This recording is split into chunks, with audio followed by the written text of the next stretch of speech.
Olá, pessoal do primeiro ano! Nós vamos hoje para a nossa sexta semana da aula de arte do segundo bimestre. Até a aula passada, nós falamos um pouquinho sobre o barroco, né? Depois nós caminhamos para o realismo, aliás, do realismo para o barroco, né? Agora a gente chega no rococó. Gente, o rococó é um capítulo à parte na história da arte, porque foi uma arte extremamente egoísta e voltada para a nobreza. É como se fosse uma bolha artística criada pela aristocracia, e eles entraram nessa bolha e eles esqueceram de tudo que estava acontecendo na França, né? Que vai ser o palco do rococó aqui. Então, a arte do luxo e dos excessos. Pela imagem que a prof já colocou aqui, né? Para iniciar, você já vai perceber que vai mudar um pouquinho a forma como nós vamos retratar as coisas, né? Depois de ver realismo, falar de rococó, chega a dar até um choque na gente de realidade, né? E depois de ver o barroco também. Ainda que o barroco começa com o luxo, lembra quando ele chega no Brasil, muda o foco. Agora eu não quero mais atrair os fiéis através do luxo das igrejas, mas eu quero fazer uma arte educativa, que ele aprenda através da arte. E a princípio, né, na aula passada, agora que eu lembrei que na aula passada a gente falou sobre o barroco, mas a gente viu o barroco na música. Agora a gente pula pro rococó. Contexto, racionalismo, século XVII. Gente, aqui é um momento onde vai ter o predomínio da razão para conhecer e explicar a realidade. Quando a gente estava ali falando do barroco, eu vou usar ainda aquela ideia de religião e de contextos religiosos para explicar a vida terrena. Quando eu chego aqui, a ideia é de racionalismo. Agora tudo tem uma razão, agora eu sou um ser pensante e eu vou pesquisar e estudar muito para entender e afirmar algumas coisas sobre a vida. Relevância nos estudos, livros e conhecimento científico, que a prof já falou. E na França, gente, vai estar acontecendo uma calamidade, assim. Por quê? Lá, gente, vai ter desigualdade, pobreza, muita fome, diversas epidemias, porque uma vez que a pobreza é extrema e as condições de higiene básica vão diminuindo, as epidemias elas começam a vir com tudo. E eles mal conseguiam se recuperar de uma epidemia e surgia outra. E muitas pessoas morreram nesse contexto. E também vai ser um contexto de enfraquecimento do antigo regime. Diante desse quadro que assolava a França, a nobreza vai olhar tudo isso e vai se isolar no mundo dela. Vai pensar, eu não quero ver isso que está acontecendo. Eu não quero saber de pobreza. Eu não quero saber de fome. Eu não quero saber se daqui a não sei quantos quilômetros tem pessoas passando fome. Nós vamos manter a nossa vida do jeito que ela está. E o rococó, ele nasce justamente nesse contexto, numa ideia de mascarar a realidade da França. Que eles pudessem, assim, viver de uma forma mais tranquila, sem entrar em contato com aquilo que acontecia no resto do país. Então, daqui surge o rococó. Movimento que representava o desejo das classes mais favorecidas de se agarrarem ao mundo belo e luxuoso. O rococó, toda vez que eu falo do rococó, eu sempre me lembro, e agora eu vou falar de um filme que pra mim parece tão, assim, forte, mas talvez alguns de vocês nunca assistiram, que é o filme Titanic. Gente, o filme Titanic, tá? O navio tá afundando, as pessoas estão morrendo, a galera da classe econômica tá se matando, tentando fugir, entrar nos botes e aparecem os ratos correndo na classe econômica, aquele negócio acontecendo. E a aristocracia, né, a nobreza lá, tipo, já foram avisados que o navio bateu um iceberg, que o navio vai afundar, já tem gente indo pros botes, mas tem alguns que estão lá, né, formosos, tomando seus vinhos, seus champanhes, como se nada tivesse acontecendo, numa ideia de mascarar aquela realidade. Aí tem lá, né, os violinistas, que o navio tá afundando e eles estão lá tocando violino e tal. Uma ideia de tentar mostrar que não, isso não vai nos atingir, não vamos nos preocupar. Mas no caso do Titanic, né, atingiu a todos, então não adiantou muito. Mas aqui no rococó, eles vão fazer exatamente isso. O barco está afundando e eles querem tentar se manter por cima, sem olhar para o lado e sem ver o que está acontecendo. Olha só, isso aqui é um textinho que eu acho importante a gente analisar. O estilo rococó surgiu na França e é uma arte que favoreceu um pequeno grupo de pessoas de gosto refinado da alta sociedade, ou seja, arte de rico para rico. tá? Não era uma arte acessível, era uma arte somente da nobreza mesmo, uma arte de alto padrão. Da alta sociedade que gostavam de música de câmara, de dança, das boas maneiras e da capacidade de sedução. O termo rococó se origina na palavra rocaille, que significa concha. O rococó é considerado um desenvolvimento natural do barroco. Natural, porém, tá? Cheio de fantasias e sem o intelectualismo dos estilos anteriores, com manifestações artísticas em todas as artes do século XVIII. É uma arte decorativa, subjetiva, provocante e delicada, fruto da observação naturalista dos pintores e do gosto da aristocracia. Ou seja, é um desdobramento do barroco, porém, toda aquela ideia de luxo que a gente deixa no barroco brasileiro, aqui no rococó a gente pega de volta. Então eu tento criar um mundo imaginário luxuoso e inatingível dentro do rococó. Agora vamos pensar na temática do rococó, tá? Cenas cotidianas, cenas cotidianas. Então vai retratar o trabalhador lá do campo, né? Aquelas pessoas que ficavam na beira das estradas quebrando pedra no período do realismo. É isso que vai retratar? Não. Cenas cotidianas da aristocracia, aquilo que eles queriam ver. Às vezes até uma ideia bem idealizada do que eles viviam, mas nada menos que isso. A busca pelo prazer, gente, está falando de um pequeno grupo que queria somente prazer, em todos os sentidos. Eles queriam ser beneficiados e, de forma alguma, eles queriam ter contato com aquilo que acontecia fora de ruim. Então, uma busca pelo prazer. Utilização de alegorias, porque várias cenas que eles vão representar eram cenas que não existiam, mas eles representavam dessa forma, e utilizando essa linguagem artística da alegoria. Excesso de detalhe, muita cor, muito ornamento, isso na arte, mas em todos os aspectos. Vocês vão ver um videozinho daqui a pouco de um filme que retrata esse período. As roupas eram muito incrementadas, perucas pesadíssimas, muito floreio em tudo que eles faziam. Por quê? Eles tinham esse desejo de excesso em todas as áreas. Excesso de luxo, excesso de detalhe, excesso mesmo, grava essa palavra.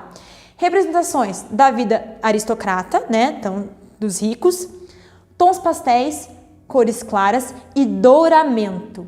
E esse douramento muitas vezes era utilizado na arte com ouro como matéria-prima, tá? Então não é só a cor dourada, o douramento. Não, muitas vezes o ouro era utilizado para algumas criações. E aí, olha só, as cenas idílicas ao ar livre foram marcantes no rococó. Aqui a gente tem uma obra característica, tá na apostila de vocês, do rococó. Perguntinha aí, o que é esse tal de cenas idílicas? O que é isso aqui? Cenas idílicas. Pensa aí, analisando a imagem. Primeiro, olha essa imagem. Olha que imagem, né? Pomposa, que imagem sublime. Será que essa cena realmente existia? Ou essa cena foi retratada da forma como o pintor viu mesmo? Todo esse glamour, essa moça nesse balanço e todo esse luxo que envolve a cena? Não, né? Então, as cenas idílicas é como se fossem cenas fantasiosas, cenas criadas. E essas cenas sempre tinham que ter uma ideia de sublime, algo além do real, quase um surreal, mas não beirando para a loucura do surrealismo, né? Que não é nosso tema de hoje, mas mais para frente nós vamos falar. Mas uma ideia mesmo de glamour, de alto padrão. Então, eles tentavam trazer nas pinturas uma realidade que não existia. A arte do rococó reflete os valores de uma sociedade fútil, que busca na arte algo prazeroso, sensual, íntimo e delicado para fugir dos problemas da vida real. Gente, o rococó, ele nada mais é do que uma fuga, tá? Uma fuga dessas pessoas para não ver a realidade o que realmente estava acontecendo na França. Então, eles se prendiam dentro da arte. E os pintores do rococó, geralmente eles eram exclusivos da aristocracia e eles eram muito bem pagos para isso. Alguns deles moravam até dentro dos palácios, porque eles eram, né, empregados dessa aristocracia e eles precisavam estar disponíveis em todo o tempo para pintar aquilo que fosse solicitado. Então, os salões de baile da aristocracia eram extremamente decorados com essas pinturas. E não eram pinturas pequenas, geralmente eram pinturas monumentais. Se a gente parar, de repente, para analisar as obras do rococó e ver as dimensões das pinturas, vocês vão perceber, olhem lá na apostila de vocês, lá embaixo sempre tem quem fez, qual foi a técnica, a dimensão, né, o tamanho e onde que essa obra se encontra atualmente, ou onde que ela se encontra até o período que aquele livro foi editado. E você vai ver a dimensão, sempre são pinturas monumentais, porque o desejo de aparecer, o desejo de estar ali e de mostrar que eles podiam.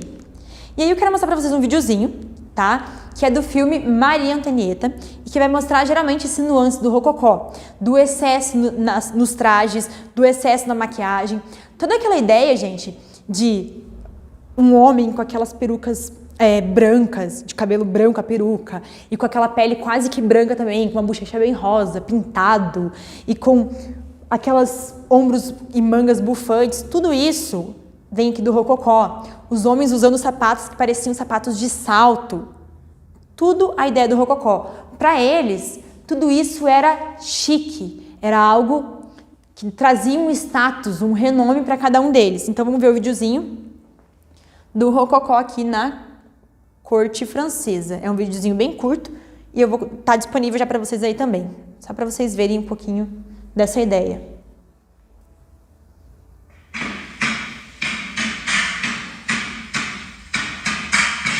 Então olha os sapatos, exageradíssimos, nas cores, nos elementos, no brilho.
Vou seguir daqui. Então, assim, só essa ideia mesmo de, desde a comida até as vestimentas, tudo era uma ideia de esbanjar, tá? Lembra sempre dessa palavra, luxo e excesso. Se a gente pudesse resumir agora, né, já quase encerrando mesmo, o rococó é isso, é o luxo e é o excesso. As duas coisas juntas para fazer uma arte que tinha um único objetivo, mascarar para a aristocracia a realidade da França naquele período.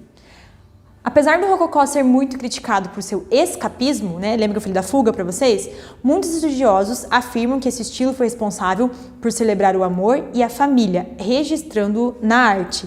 Então essa aqui é uma visão um pouquinho diferenciada que eu particularmente discordo, mas é só para a gente entender que nem todos os artistas e historiadores consideram que o rococó foi tão assim esse retrocesso na arte.